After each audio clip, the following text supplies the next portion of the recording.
And Shabbat Shalom. Welcome to Cover with Jeremy Pyers.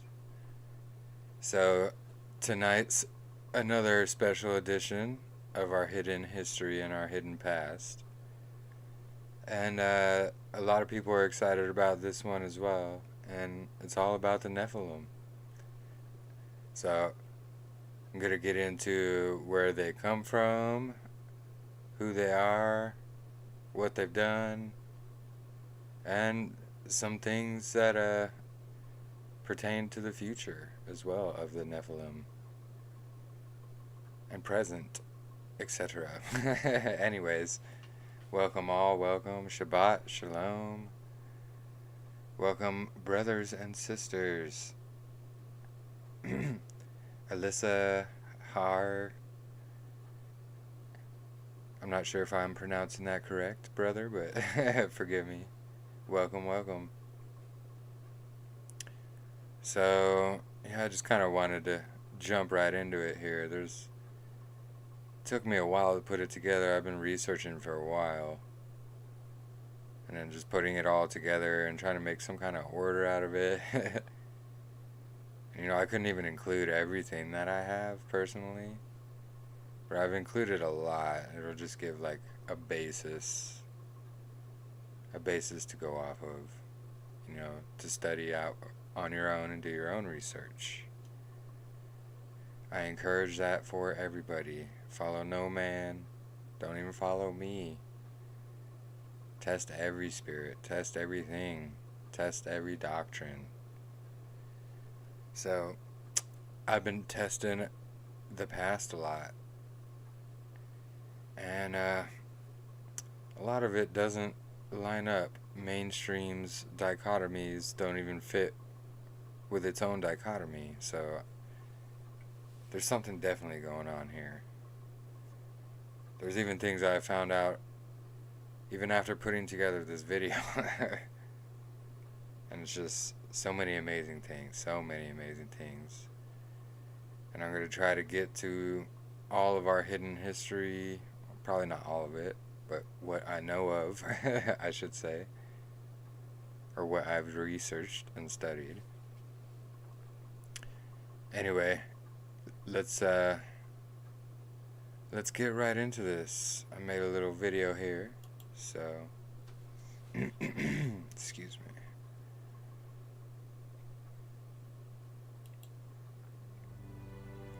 So, welcome all, welcome.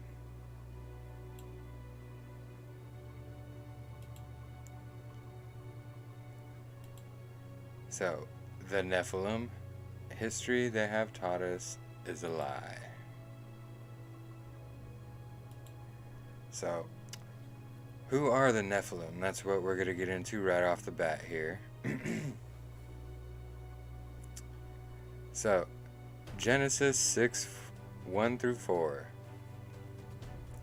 This is some of the first mentionings of the Nephilim that are in the canonical Bible. So, the sons of Elohim saw that the daughters of men were beautiful, and they took wives, whoever they chose.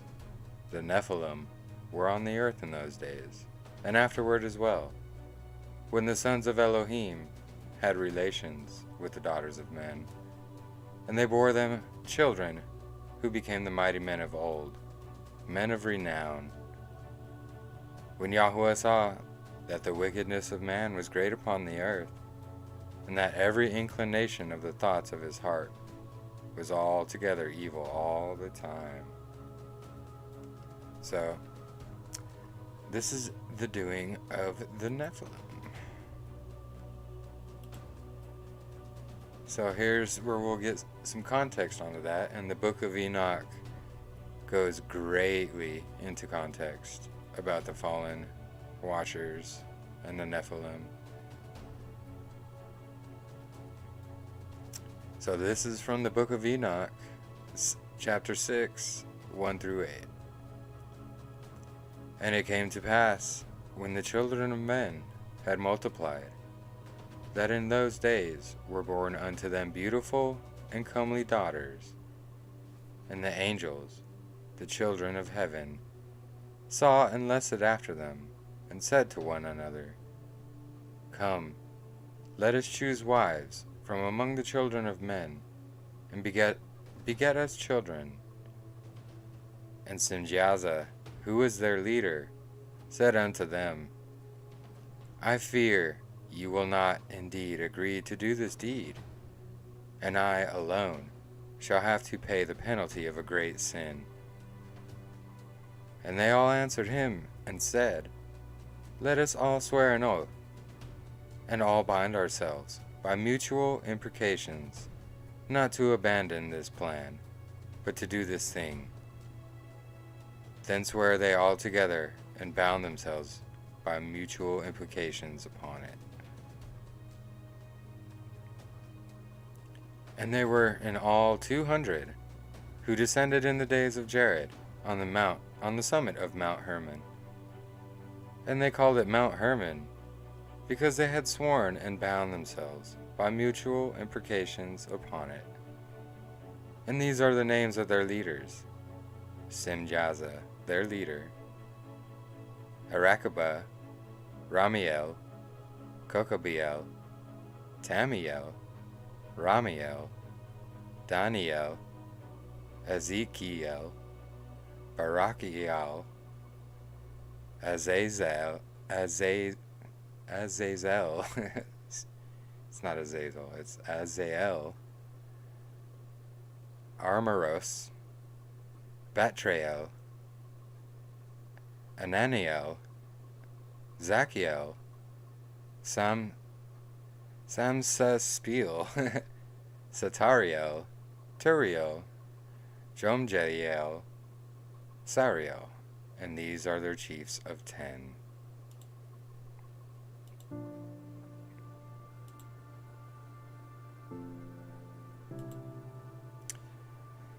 So, the book of Enoch names all the fallen watchers and shows there's about 200 of them that fell to the earth and mated with the daughters of men.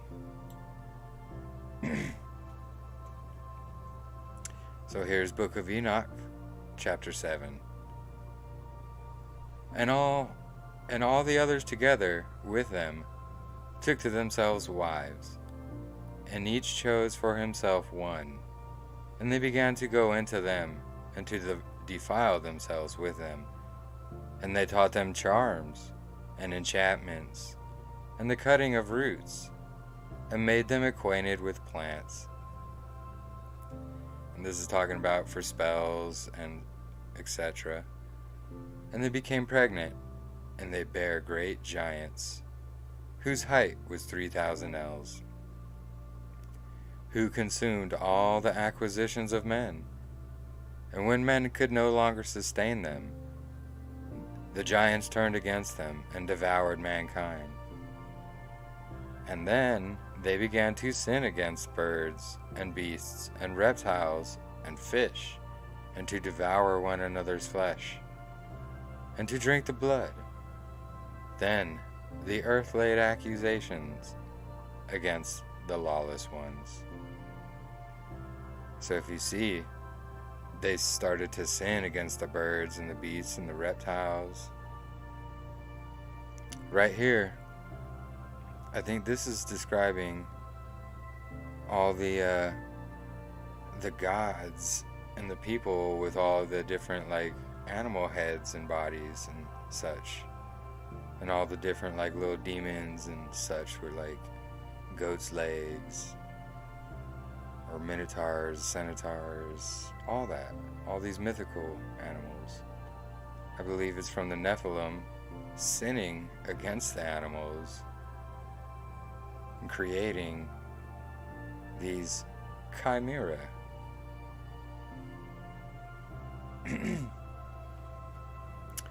As in the days of Noah, just remember that. And then the earth laid accusation against the lawless ones, talking about the Nephilim and their parents, the Watchers, who are the fallen angels. So, the Book of Enoch 15. Enoch goes greatly into depth about the Watchers and the Nephilim, if you don't know already. I also believe Enoch should be included in Scripture. There are many with varying opinions. I don't follow man, I read it. But that's my main motto. So,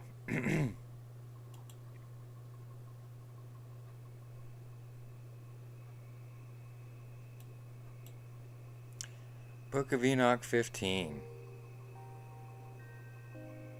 And he answered and said to me, and I heard his voice, Fear not, Enoch, thou righteous man and scribe of righteousness. Approach hither and hear my voice. Excuse me. And go say to the watchers of heaven, who have sent thee to intercede for them. You should intercede for men, and not men for you. Wherefore have ye left the high, holy, and eternal heaven, and lain with women, and defiled yourselves with the daughters of men, and taken to yourselves wives.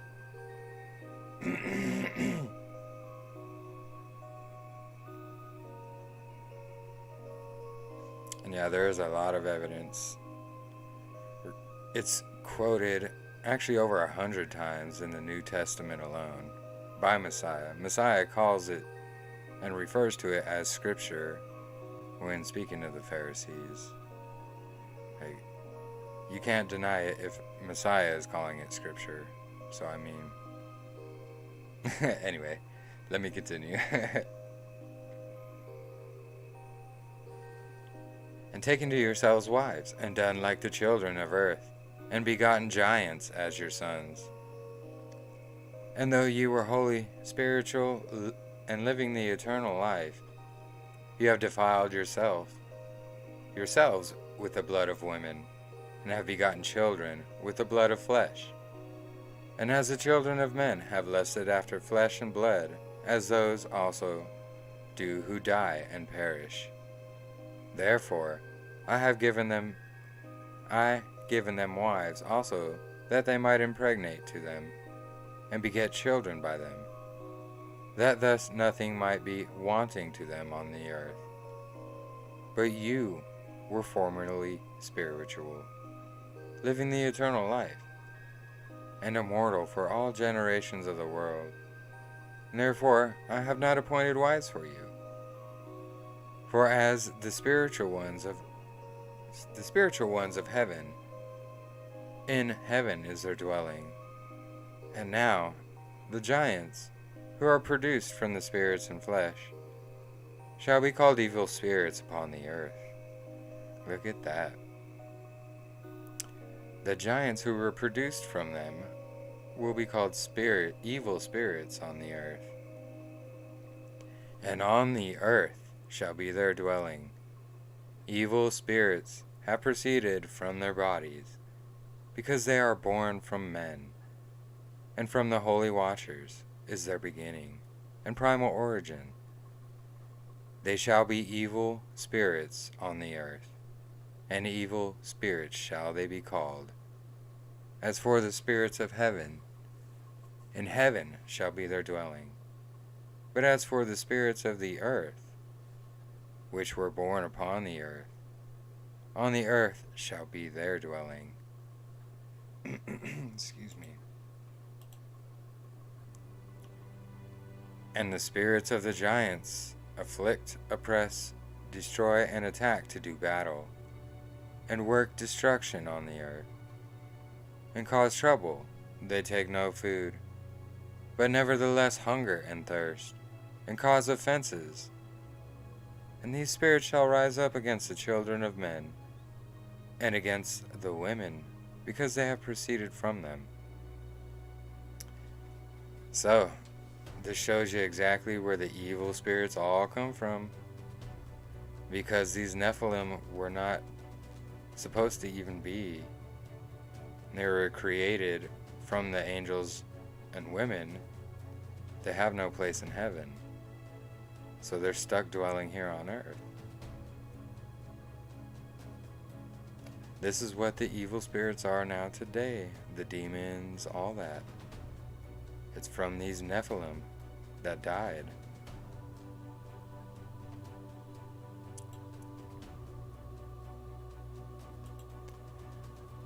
So here's some more from the canonical scriptures. Numbers 13, 32 through 33. Just explains more about Nephilim. The land we explored devours its inhabitants, and all the people we saw there were great in stature. We even saw the Nephilim there, the descendants of Anak that came from the Nephilim. We're going to go over their descendants and ancestry as well as after the flood to see how they appeared after the flood. And we seemed like grasshoppers in our own sight, and we must have seemed the same to them.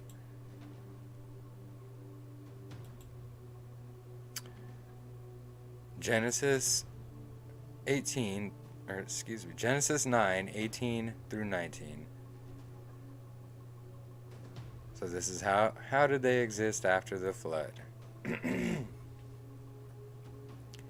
The sons of Noah, who came out of the ark, were Shem, Ham, and Japheth. And Ham was the father of Canaan. These three were the sons of Noah, and from them the whole earth was populated. So it's pretty interesting how it's naming all the sons of Noah here, Ham, Shem, and Japheth. Oh, by the way, we're going to toss in, and Ham was the father of Canaan. That means this is important, and it tells you why the Canaanites were all wiped out. Because they were dwelling in a land that didn't belong to them. And because Ham sinned against his father, Canaan was cursed. Which is also another reason why they were in a land they weren't supposed to be. And the Canaanites and all the ites knew this, because they all stemmed from the same family. We're going to see that right here. So, we got Noah. And then, so this is from some of Rob Skiba's work. He has a lot of information on the Nephilim and the giants, and biblical cosmology, if you didn't know. But, so, from Noah came Japheth, Ham, and Shem. So, and Japheth's line had some giants. Ham, we get Canaan, many giants, and the Amorites and all that. Mitzrayim, who had one giant, and the Philistines. There's really nothing that shows if there was giants or not. And Cush had one giant. So, even though Ham sinned, Canaan was cursed, not Ham. Which is very interesting. So not all of Ham's offspring were corrupted. So there is no evidence of bad genetics in Put's lineage. Canaan's children appear to be loaded with Nephilim genetics. And there's only evidence of one in Mitzrayim's lineage, that being Caphtor, the father of the Philistines. And with the exception of whatever was going on with Nimrod, which is true, there are no Nephilim that I'm aware of in the rest of Cush's lineage. Yeah, Nimrod did his own thing with the teaching of enchantments and spells. and grew himself to be giant, basically. But anyway, so basically, the wives of Noah's sons were not pure like they were. So, they had Nephilim DNA in them, is the thing. Shem's wife probably didn't, because no giants came from them. Japheth's wives probably had some. Ham definitely. Pretty much all of Ham's lineage had giants.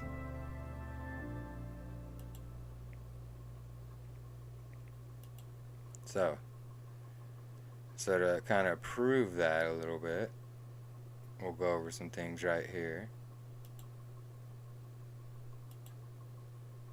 So in Genesis 10 is where all these can be found. Starting in verse 15, and Canaan begat Sidon, his firstborn, and Heth, father of the Hittites, and the Jebusite, and the Amorite, and the Girgazite, and the Hivite, and the Archite, and the Sinite, and the Avardite, and the Zemarite, and the Hamathite. And afterward were the family of the Canaanites spread abroad. So all these different families of Canaan that were giants and Nephilims were spread abroad, which is how I believe many giants ended up all over the earth. And we'll take a look at that also. Deuteronomy 20:17. So, but thou shalt utterly destroy them, namely the Hittites, and the Amorites, and the Canaanites, and the Perizzites, the Hivites, the Jebusites, as the Lord thy God has commanded thee, as Yahuwah Sebaoth has commanded thee. But notice it doesn't name every single one of the families, so there were some that survived. And that's an important key factor that plays into them existing today as well. So all the biblical post-flood giants can be traced back to the sons of Ham. Every single one of them. But this is basically what their names mean. Like, all their names in order, if you read them, the meanings.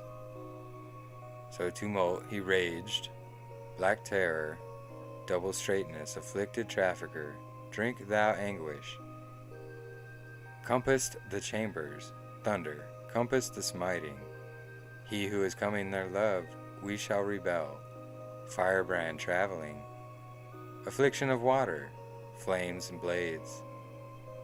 Openings, moistened morsel, forgiven ones. Bowing to spy, from who the Philistines came. Hunting terror trodden down. Sayers, strangers draw near. Showers of idol, my gnawing thorn shall break loose, double woolens, enclosure of wrath. That's the sentence you get if you put all the names in order and their meanings. It's just pretty interesting how it describes them.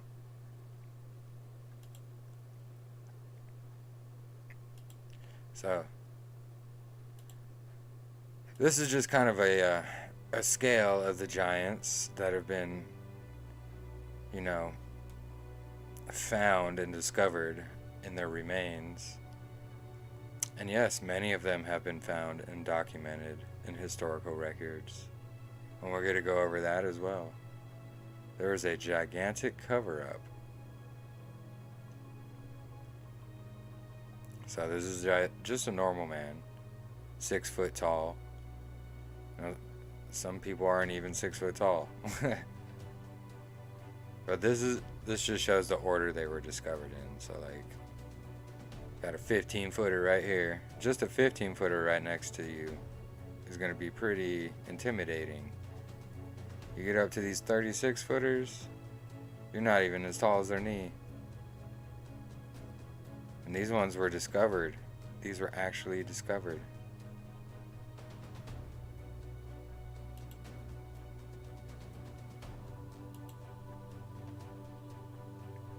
Just to bring some more scale on how gigantic the Canaanites were. So, and they came unto the brook of Eshcol, and cut down from thence a branch with one cluster of grapes, and they bare it between two upon a staff. And they brought of the pomegranates and of the figs. And that's Numbers 13:23. So this kind of just shows these guys with the scale of the size of these grapes, and how big the person, it would basically have to be up to 36 feet tall for them to be normal sized grapes for them. Like, they were basically Nephilim grapes, normal size for Nephilims. So that this is just showing the Canaanites and all the ites that were condemned and doomed. They're on average about 36 feet tall. This is why the Israelites were so terrified when they saw them.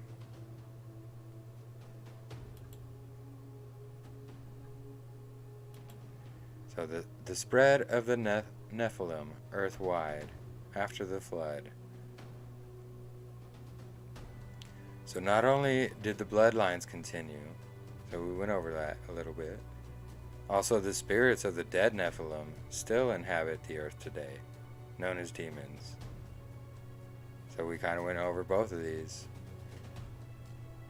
So we kind of went over how only a few of the families of Canaan were destined to destruction, and others were spread all across the earth. And then you got the spirits of the dead Nephilim, like the pre-flood Nephilim, whose spirits are just trapped here on earth, and they're the demons.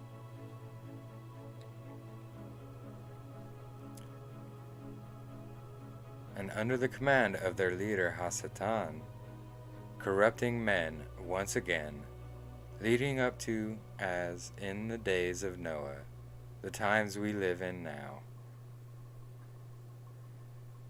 So, if you guys have not been aware and watching and just seeing what's going on these days, and if you don't think we're living in the last days, you really need to open up your eyes. We really do not have much time left. My personal opinion is this V is going to be the mark. AI is the image. And the man has not been revealed yet. But I believe that's coming sooner than you think. Anyway, that's a whole nother rabbit hole. So, let's continue. So the Nephilim today. The Nephilim have spread all over. Although not in the same stature as their previous ancestors, there are also Chimera, which are also Nephilim, the creatures of myth and fantasy, or creatures that actually existed, and are coming back thanks to cloning and DNA technology. So, all these... Exactly, Alyssa. But basically, all these mythological and fantasy creatures that they say are just fantasy, myth. No. They actually existed, and they're bringing these things back with cloning and DNA technology. So check these real pictures out here. So this is in Iraq. This is a US soldier. Look how tall this dude is. He's like 3 or 4 heads taller than the soldier. But it says, unbelievable fact. A US Supreme Court ruling has forced who? The Smithsonian Institution to release classified papers dating from the early 1900s that proves the organization was involved in a major historical cover-up of evidence showing giant human remains in the tens of thousands had been uncovered all across America and were ordered to be destroyed by high-level administrators to protect the mainstream chronology of human evolution at the time. So, to protect their Darwinian anti-Yah evolution garbage, they hid this. Yeah, Shaq. Yeah, no doubt, honestly. But we're gonna get more into this right here. So check it out. This is actually, you can find many articles about this. This is just one I pulled. The Smithsonian admits to the destruction of thousands of giant skeletons. So this is just showing where I got it from, worldnewsdailyreport.com. This is just one of many.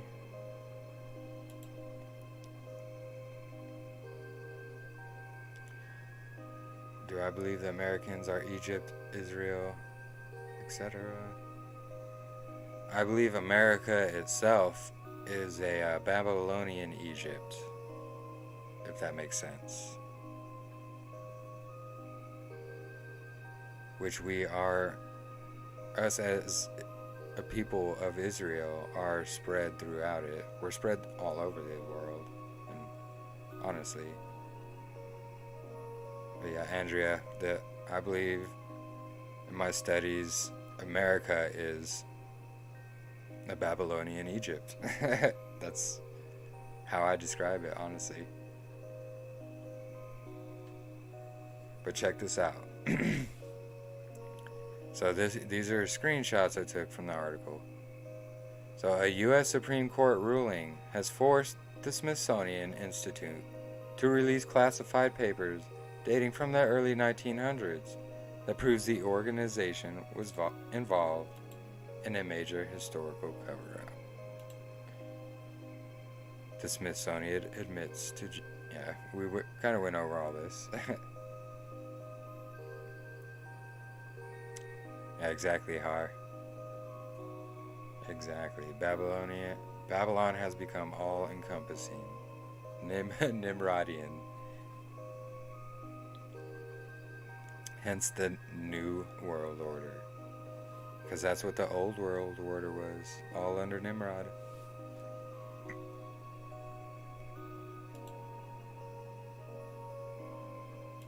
So, the cover-up allegedly destroyed evidence showing giant human remains in the tens of thousands had been uncovered all across America. The pieces of evidence were ordered to be destroyed by high-level administrators to protect the mainstream chronology of human evolution at the time, according to the court ruling. The allegations stemming from the American Institution of Alternative Archaeology that the Smithsonian Institution had destroyed thousands of giant human remains during the early 1900s was not taken lightly by the Smithsonian, who responded by suing the organization for defamation and trying to damage the reputation of the 168-year-old institution. See, all they can do is, oh, we're going to sue you. The thing is, nope. It didn't work for Smithsonian. During the court case, new elements were brought to light as several Smithsonian whistleblowers admitted to the existence of documents that allegedly prove the destruction of tens of thousands of human skeletons reaching between 6 and 12 feet in height. A reality mainstream archaeology cannot admit to for different reasons. Why? Because they got a dichotomy to keep. They got a populace to disinform. We gotta keep the people from actually finding God. That is 100% their plan. 100%. Create a dichotomy to hide God. That's what it's all about. And claims the AIAA spokesman, James Churchward. And if you don't know about Smithsonian, they're pretty foul and devious and dastardly when it comes to hiding and covering things up. Someone will discover something, the Smithsonian shows up, and you'll never hear about it again. There's thousands of cases of this happening. Because they got a dichotomy to keep.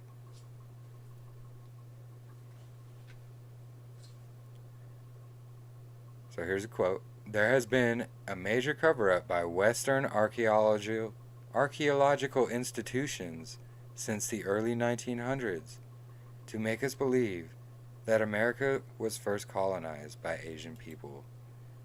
And this is 100% true. You can find this in several places. So we are hiding the truth about the forefathers of humanity, our ancestors, the giants who roamed the earth, as recalled in the Bible and ancient texts of the world. Yep, not just in the Bible, all over the world.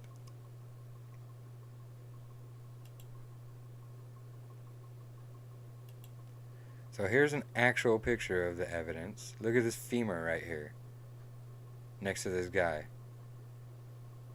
This is one of them like 36-footers.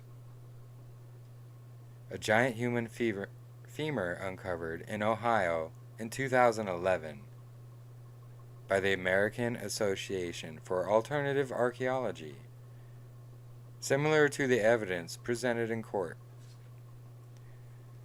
So this Alternative Archaeology Institute's been around for like 170 years. I'm sure they've got a lot of evidence to back up what they're saying. They've been around almost as long as the Smithsonian. But they're actually trying to show the people what history is. Smithsonian's trying to cover it up. That's not all. The Great Smithsonian Cover-Up. 18 giant skeletons discovered in Wisconsin. Here's some pictures of them in articles that were only released once and then never spoken of again. So the January 13th, 1870 edition of the Wisconsin Decatur Republican reported that 2 giant well-preserved skeletons of unknown race were discovered in Potosi, Wisconsin, by workers digging the foundations of a sawmill near the bank of the Mississippi River. So you can go find this article as well. January 13th, 1870 edition of the Wisconsin Decatur Republican. One skeleton measured 7.5 feet, the other 8 feet. The skulls of each had prominent cheekbones and double rows of teeth. So that's also Nephilim traits. 6 fingers, extra teeth, prominent features. And here's that article right here. Took the shots from myself. It's 100%. They lie about our history. And they don't want you to be smart enough to uncover this. There's some of us who are smarter than they think and can research and study these things out. But it's not our doing, at least my case. I give all praise to Yahweh. He shows me these things, and He makes it known.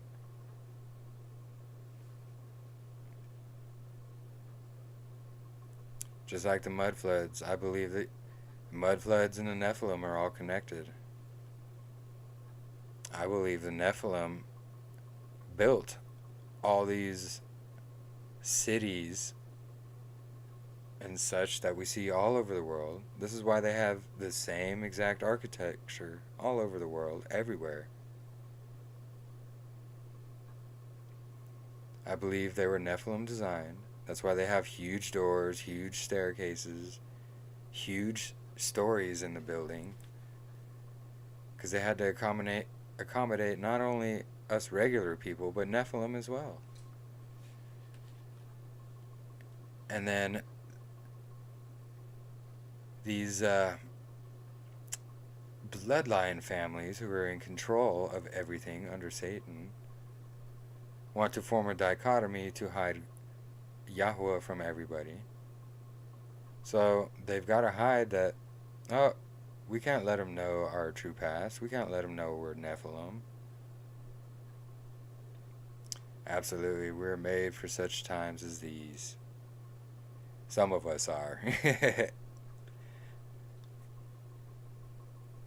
But yeah, like, they do this to hide God from everybody and to make the Bible seem like some kind of fairy tale or a joke.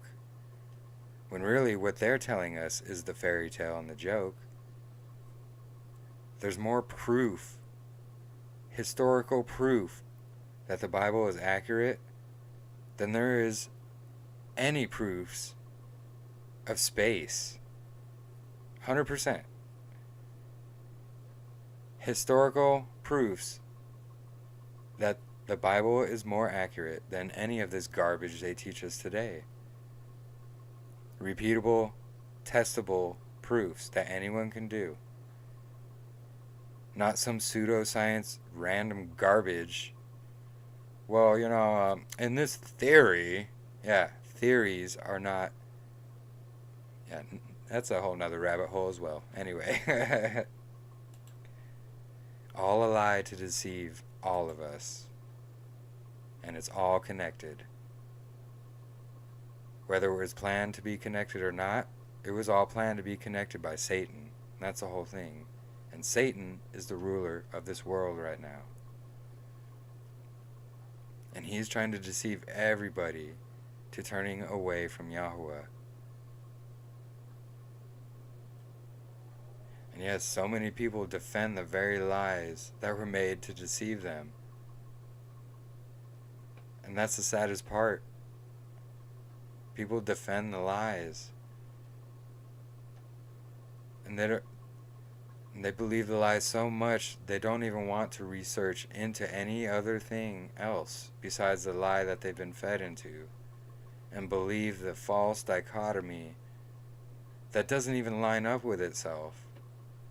And then when you ask these hard questions, you just get, you're an idiot, you're stupid, you're a retard. I'm the idiot, I'm stupid, I'm retarded? Because I can actually research?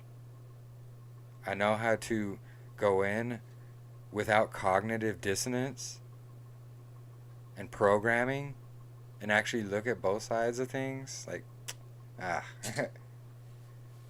Exactly, people don't want the truth. They want to hold on to what they believe is the truth.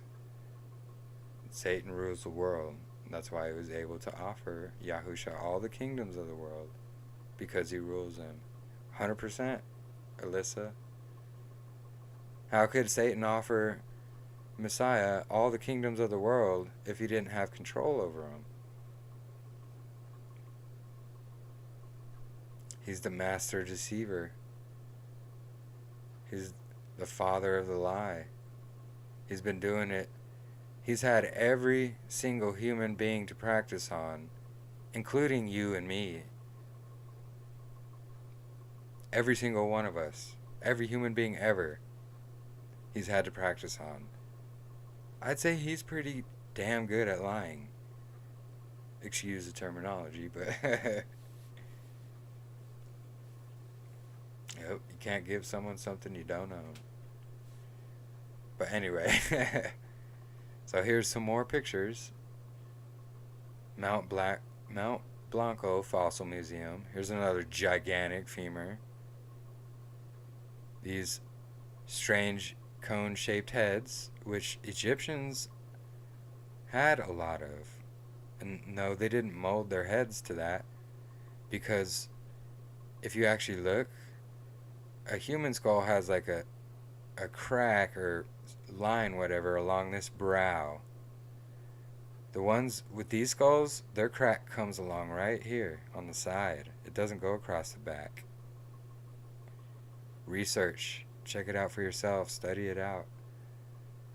These giant jawbones and skeletons.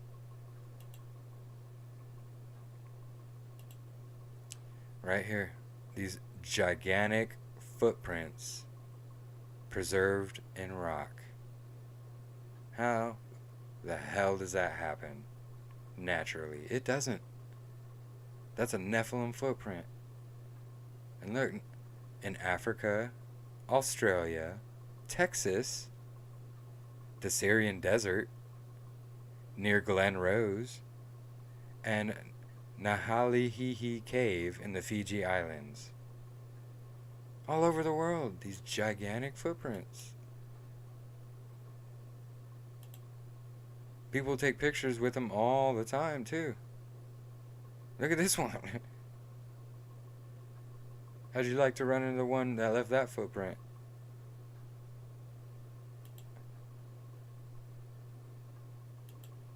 Here's more pictures.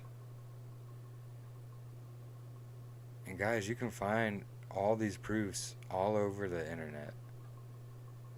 They try to hide it, and they'll give articles, different articles saying, oh, well, you know, blah, blah, this dichotomy, that false dichotomy. Believe us, not them.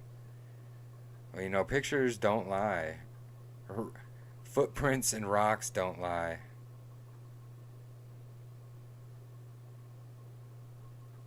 Yeah. And exactly, Har.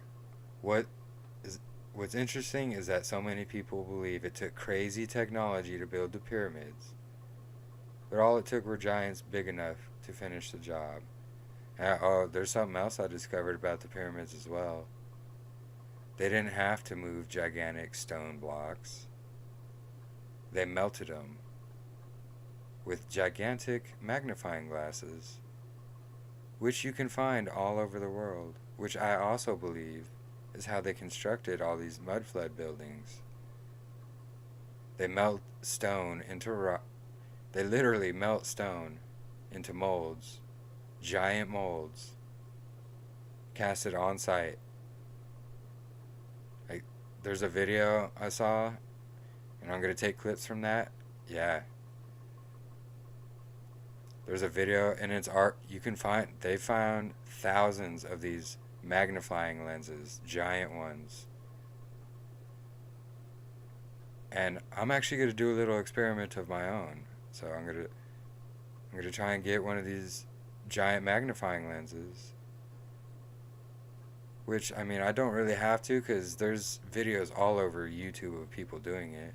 You can literally melt rocks with a big enough magnifying glass and pour it into a mold, and it will shape into whatever you want. Hence all the statues that are perfectly carved out of this extraordinarily hard material. They didn't carve it, they poured it.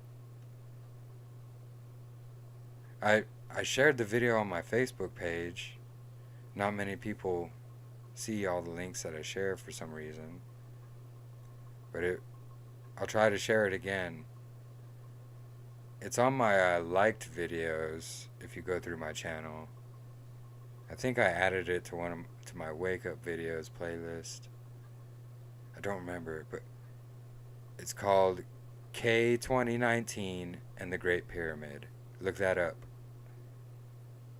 K2019 and the Great Pyramid. Amazing and fascinating documentary. 100% legit, and it explains like everything. You don't see my, yeah, not many people see my posts anymore. Like, they shadow ban me. Like, my main Facebook account has been zucked. Like, I tried to get on it the other day just to see, and it still says, oh, sorry, account in review. It's been 6 months. How long does it take you to review an account?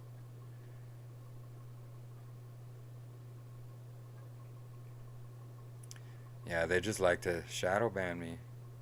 They hate the truth. But yeah, it's an amazing documentary, and it shows exactly how not only the pyramids, but Roman architecture, all these mud flood buildings, all that, it all clicked when I saw this documentary. And then the proof that they've actually found all these giant magnifying glasses. And then you can just go on YouTube and look up melting rock with a magnifying glass, and there's hundreds of videos of people doing it.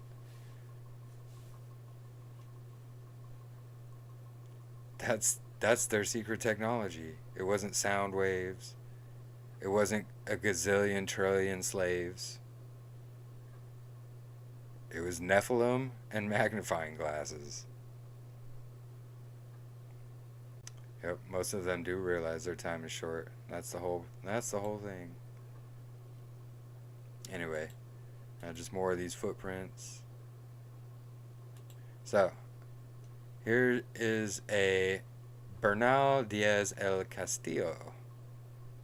I believe, who was this guy? I believe it says in here. I think he was like on Magellan's crew or something. He's a historical figure. So, he was quoted saying, "They said their ancestors had told them that very tall men and women with huge bones had once dwelt among them. But because they were very bad people with wicked customs, they had fought against them and killed them. And those of them who remained had died off. And to show us how big these giants had been, they brought us the leg bone of one, which was very thick and the height of an ordinary sized man. And that was a leg bone, from the hip to the knee. I measured myself against it, and it was as tall as I am. Though I am of a reasonable height, they brought other pieces of bone of the same kind, but they were all rotten and eaten away by the soil.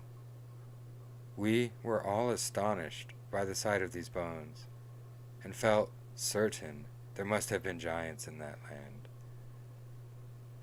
I believe this is one of the early settlers or founders of like Mexico or something like that, or South America. So here's Flavius Josephus. We should all know who that is. For which reason they removed their camp to Hebron, and when they had taken it, they slew all the inhabitants. There were, until then, left the race of giants, who had bodies so large, and countenances so entirely different from other men, that they were surprising to the sight, and terrible to the hearing. The bones of these men are still shown to this very day, unlike to any credible relations of other men. Captain John Smith. This is the, you know who John Smith is, Sacagawea, etc. So, check out this. The Sasquatchanaws are a giant-like people. They measured the calf of their largest man's leg and found it to be 3/4 of a yard about, and all the rest of his limbs were in proportion.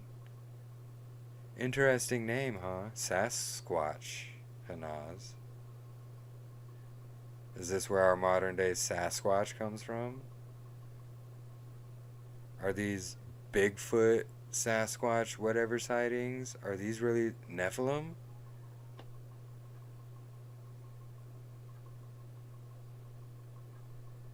I haven't researched that a lot. But after this, it's got me thinking.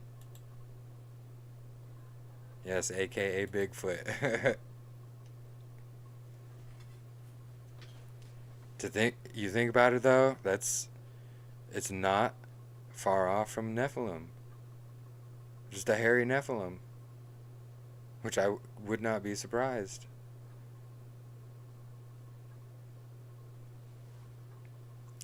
So here's one of the Captain General of Magellan. Leaving that place, we finally reached 49.5 degrees toward the Antarctic Pole, so they say. As it was winter, the ships entered a safe port to winter. We passed 2 months in that place without seeing anyone. One day we suddenly saw a naked man of giant stature on the shore of the port, dancing, singing, and throwing dust on his head. The Captain General Magellan sent one of our men to the giant, so that he might perform the same actions as a sign of peace. Having done that, the man led the giant to an islet into the presence of the Captain General. When the giant was in the Captain General's and our presence, he marveled greatly and made signs with one finger raised upward, believing that we had come from the sky. He was so tall that we reached only to his waist, and he was well proportioned. All these historical accounts of these giant men. Here's a giant gravesite.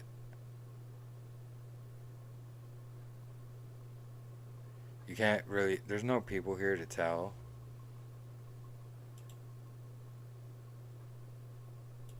But check these out.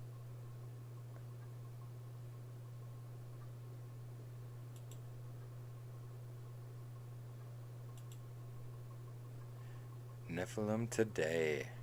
So look, many weapons have been found and discovered and then covered up. By who? You guessed it, the Smithsonian.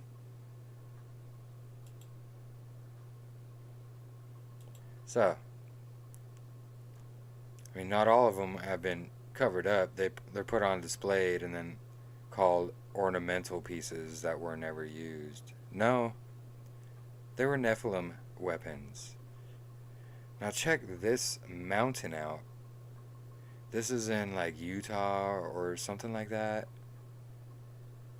It's called, I forget the name of it. But look exactly what it looks like. Like a pre-flood giant's gigantic axe that was set on the ground, perhaps right before the flood, and then the flood came and washed everything away from around it, and it just has sat there for thousands and thousands of years, turned into stone and petrified.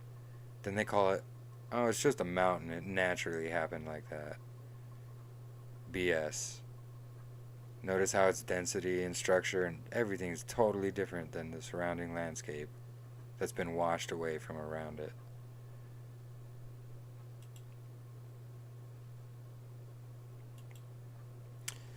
Look at these swords. So this is like a normal sized man's armor. This sword, just the blade alone, is bigger than this guy.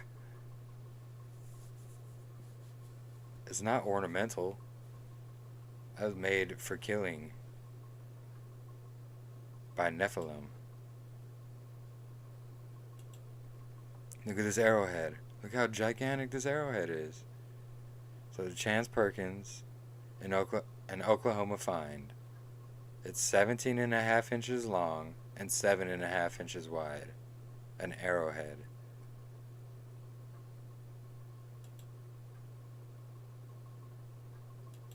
Look at this sword. Look at that. Ain't no way somebody of this size is going to be swinging that around. You'd have such a hard time swinging that, it's not going to do anything. This was a Nephilim sword. They have these things all over. They call them ornamental swords and BS.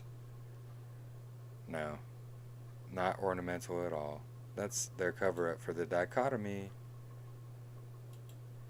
So if you guys don't know, I actually have this book here. It's called The Book of Giants, The Watchers, Nephilim, and the Book of Enoch. So it's got the scroll of the giants in it, which is actually a really amazing read. But so it's got the Aramaic version of the Book of Giants. It's actually got 3 different versions of the Book of First Enoch, and it's got the scroll of giants, and a bunch of canonical cross references. It's actually a really awesome book. I recommend it. But here, in the Aramaic version of the Book of Giants, the fallen angels, also called the Watchers, lusted after and mated with human women, who gave birth to their offspring, called the Nephilim. The Nephilim were monstrous and bloodthirsty giants. They killed and consumed the animals, plants, cattle, and humans of the earth. Having experienced sex for the first time, they not only consumed the creatures they found, but according to one version, they sexually abused them as well. These events were reported to Enoch.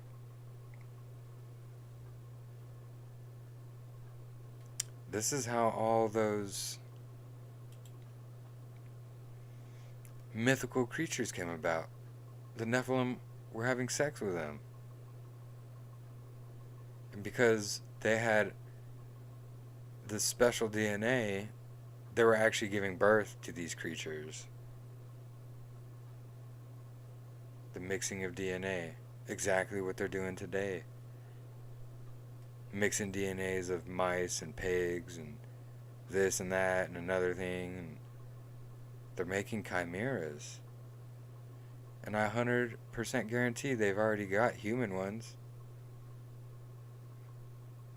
And we're going to get into that in a moment as well.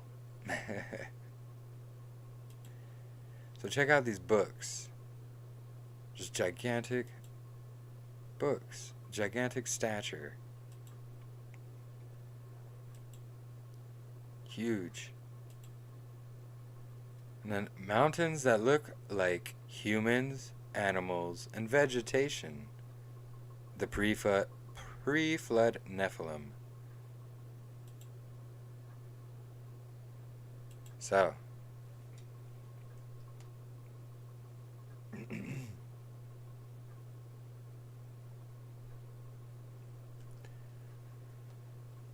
as you can see, here,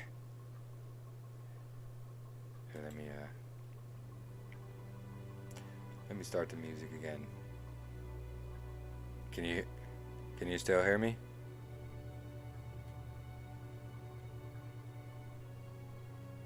I hope I didn't lose audio.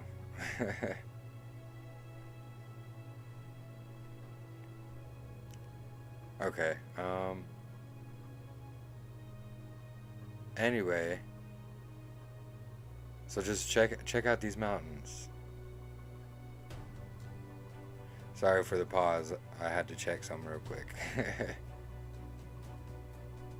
But look, they're in the shape of faces and people, trees.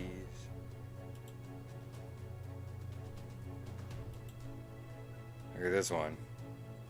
Totally. This head, the person standing right next to it.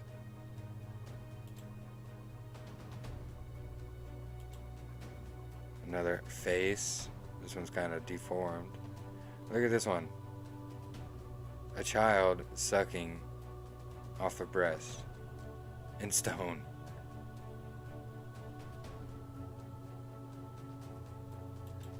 That's not even the half of the amazing things. Like, look at this. They call this the Devil's Tower, and they say it's a natural formation. Oh, that's exactly why it's shaped like a tree. When you go on the top, it's got rings and everything that a tree would have. Just gigantic. Here's another one. Like, I mean,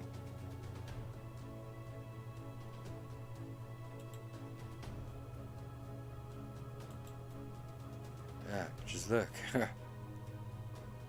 Mountain ranges, all that. They used to be giants and giant trees and giant animals. Look. Elephants, dragons, crazy faces, big old mushrooms.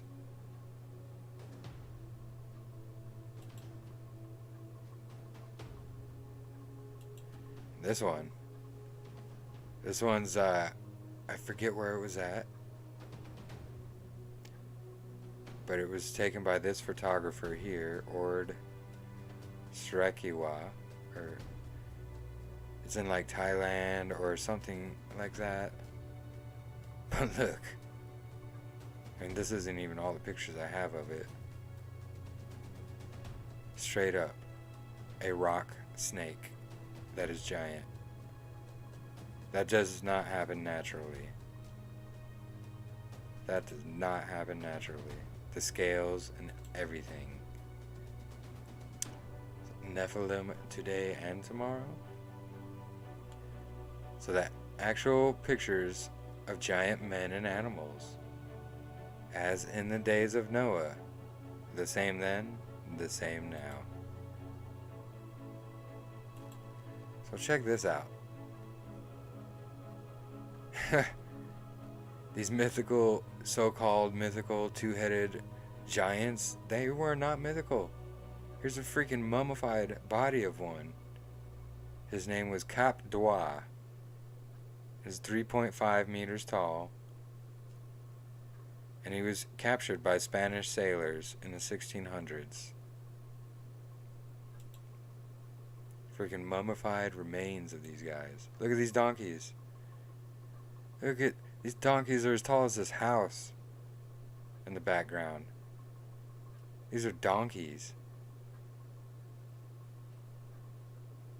This guy doesn't even come up. He's not even as tall as the whole leg. Like that. The leg ends like right here. Like another two heads above this guy. This guy's standing on the wagon and he's still not looking over his back.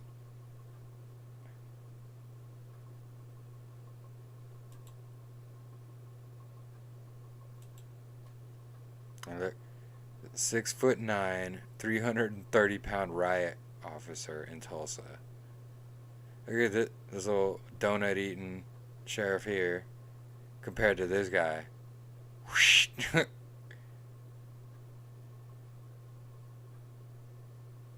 And these two are they're in the same position. Like, they're about walking right next to each other. And this dude's clear like 3-4 feet taller than Chubbers over here. And then we got that same picture again with in Iraq.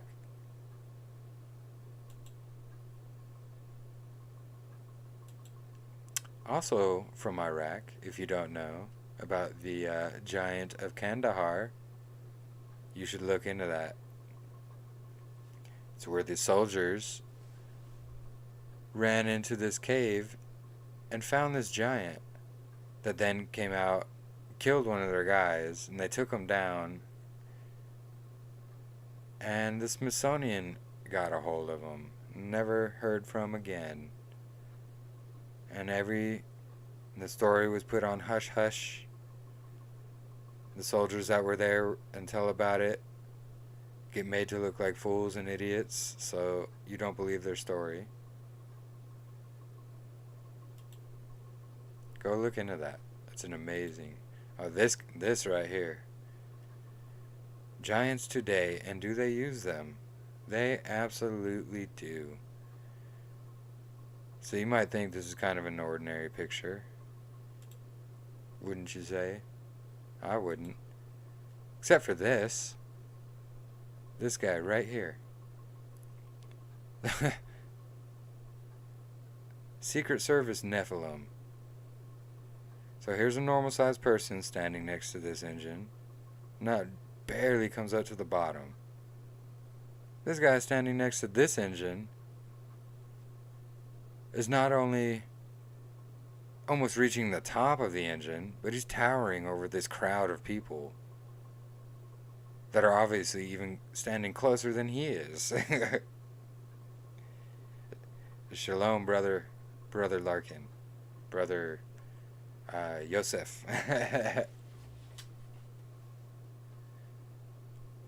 Yeah, I'm sure you've seen this picture before. There's probably a lot of you have seen this picture before. I just wanted to throw it in there just to show they're using these guys today. That's just unreal. Unreal.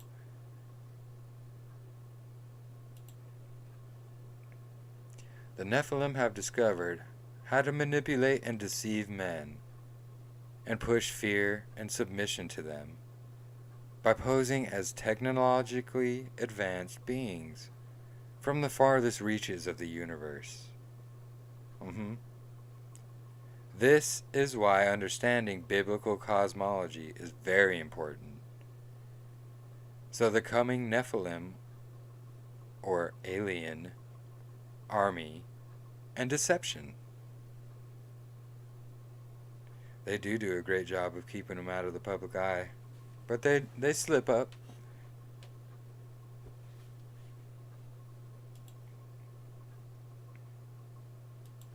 So if you guys don't know about this disgusting, can't even call him a person,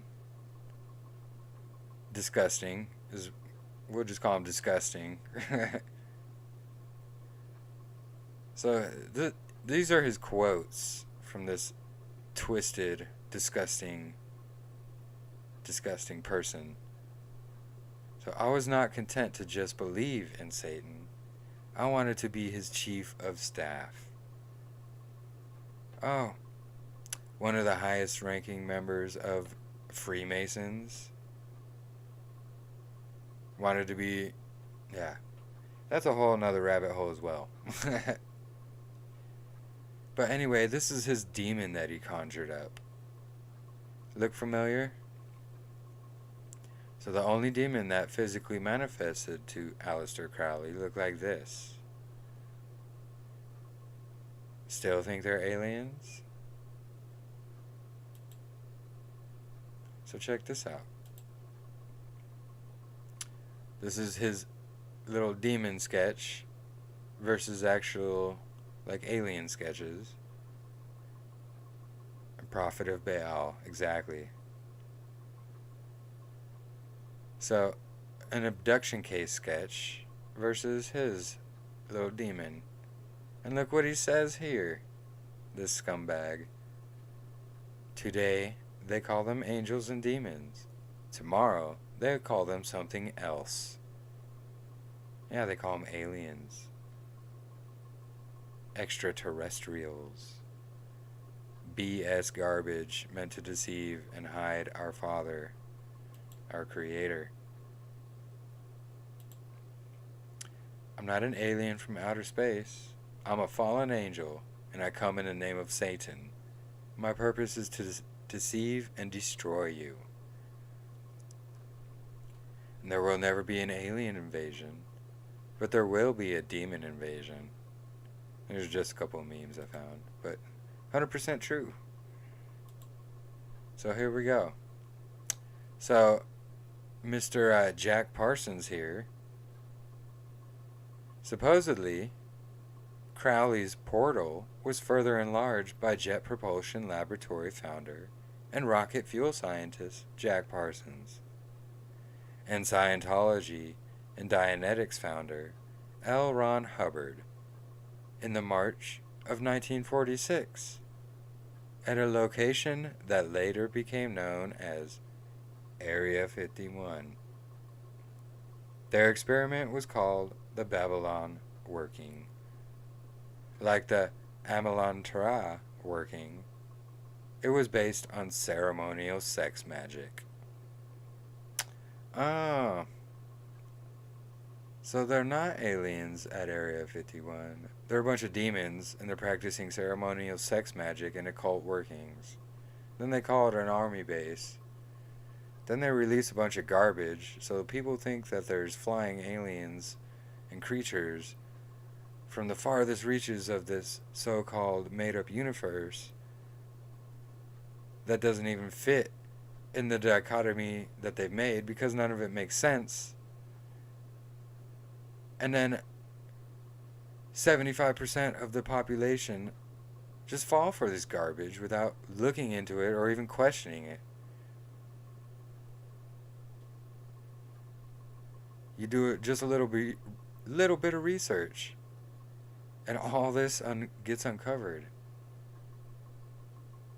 This is all true.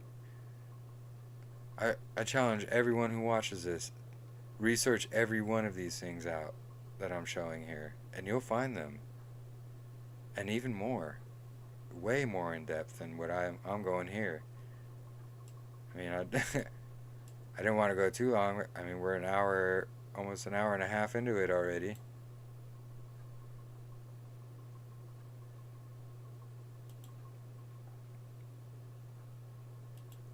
So here's another great deception.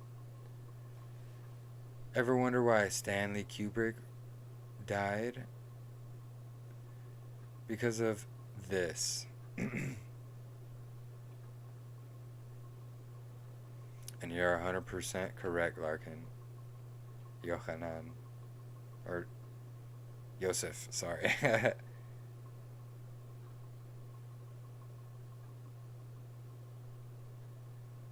So, Stanley Kubrick. I perpetuated a huge fraud on the American public, which I am now about to detail, involving the United States government and NASA. The moon landings were faked, that the moon landings all were faked, and I was the person who filmed it. And oh, before he could come out with any of this, he was killed, or died.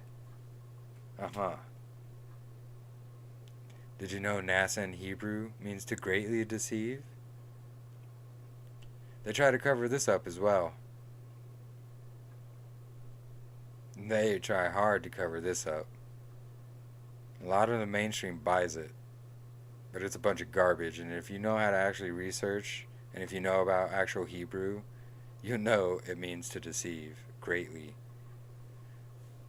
So, it also, this is just the Hebrew alphabet chart.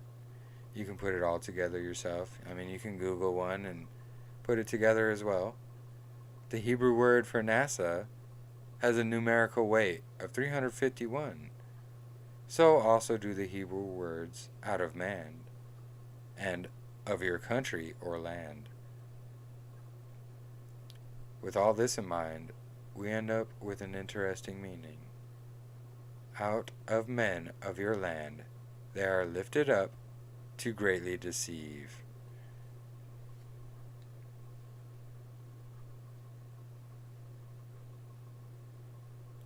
Yep, if you try to look up NASA in Hebrew, they're only going to show you the lift up part. They don't show you that its more common meaning is to greatly deceive. They'll show you the less common meaning of lift up.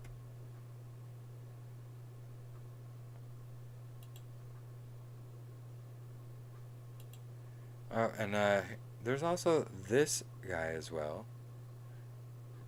Dr. Auguste Piccard. He's one of the first people ever to go up into the stratosphere, so-called. And this is what he said about the shape of the Earth. It seemed a flat disk with an upturned edge. And you can research this guy as well and all his findings. And they'll try to show you a bunch of garbage articles saying, oh, well, people take what he says out of context. Well, I don't know how you can take that out of context. It's just a dichotomy they try to push on you, and then they hide proof.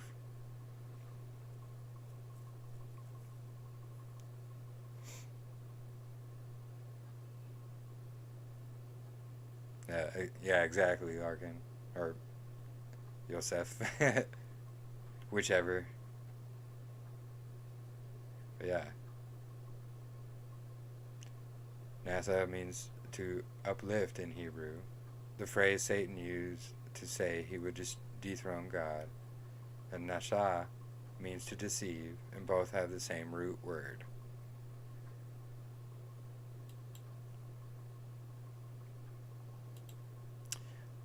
Here's another one. Another famous or infamous person I should say, where a lot of his research was stolen and hidden. Or should I say the research that was accredited to him was stolen and hidden. I believe it was already Nephilim technology that was around, and they just accredited certain people with it to build a dichotomy that we have today. So Nikola Tesla, and you can quote all of these quotes. He quoted much more than this, but so today's scientists have substituted mathematics for experiments, and they wander off through equation after equation and eventually build a structure which has no relation to reality. And that's what I say. I tell all these people this. You can build mathematical equations to fit whatever you like. The problem is it going to have any relation to reality or theories? Here's also what Nikola Tesla says. Earth is a realm. It is not a planet. It is not an object. Therefore, it has no edge. Earth would be more easily defined as a system environment. Earth is also a machine. It is a Tesla coil. The sun and the moon are powered wirelessly with the electromagnetic field, the ether. This field also suspends the celestial spheres with electromagnetic levitation. He's talking about the stars in the ether, which you can see if you take a P1000 and zoom in on it. It's not twinkling, it's like it's in water. Electromagnetic levitation disproves gravity because the only force you need to counter is the electromagnetic force, not gravity. The stars are attached to the firmament. Nikola Tesla. And then here's who they uplift above Tesla. But here's what Einstein himself said. So he was once asked how it felt to be the smartest man alive. Guess what he said? Einstein's reply was, I don't know. You have to ask Nikola Tesla. He said that. Tesla said these. What do? They hide all that. They make you want to think Einstein here, oh, he was the smartest man ever. When he himself's calling Tesla the smartest man ever.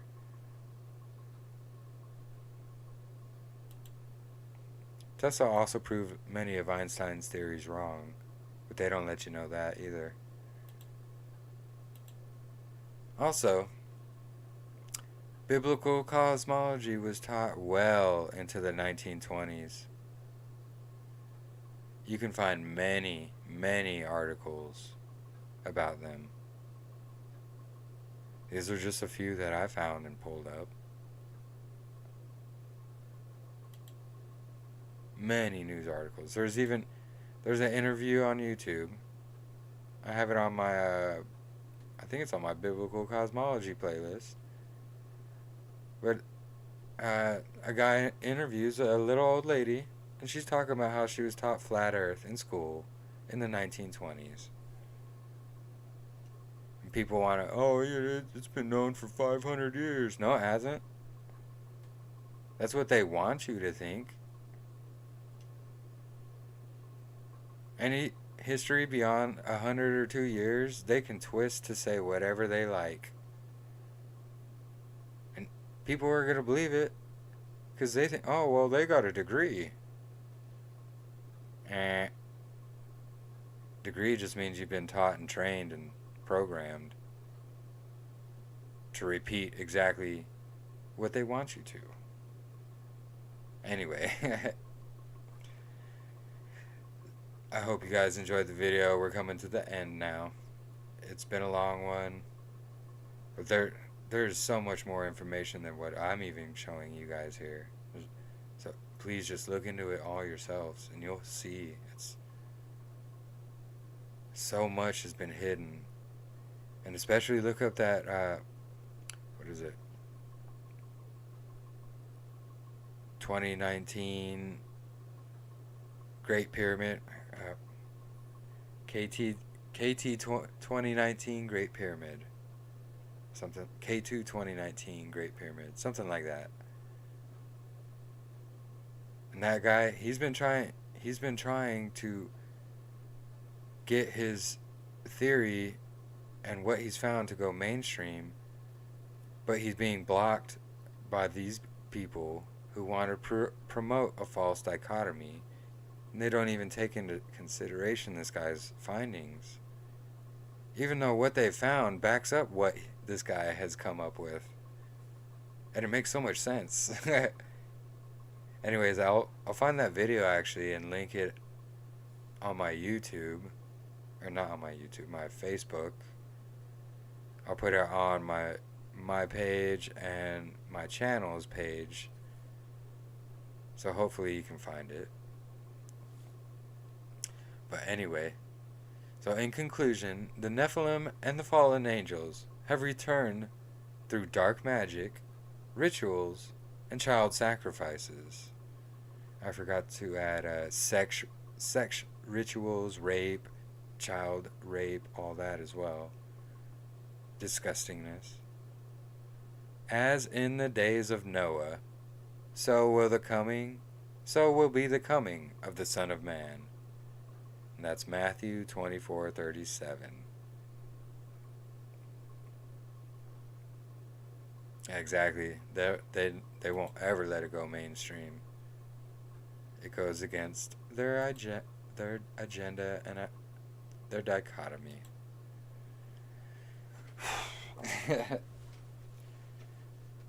So, I mean, now you guys can kind of see why it took me a while to get this put together.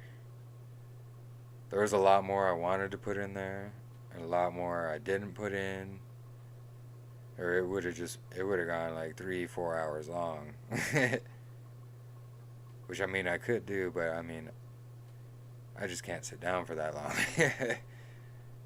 Even sitting here an hour and a half, where are we at? Yeah, hour and a half. You know, I'm getting antsy. I'm not a sitter. Anyways, thank you all for joining me. Please research all this out for yourself.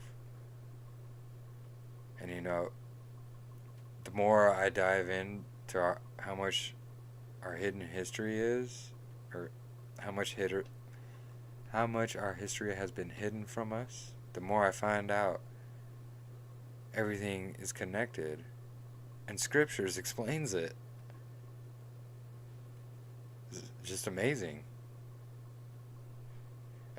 Thank you, brothers and sisters. Thank you so much. I bring this material for you all to study out on your own as well.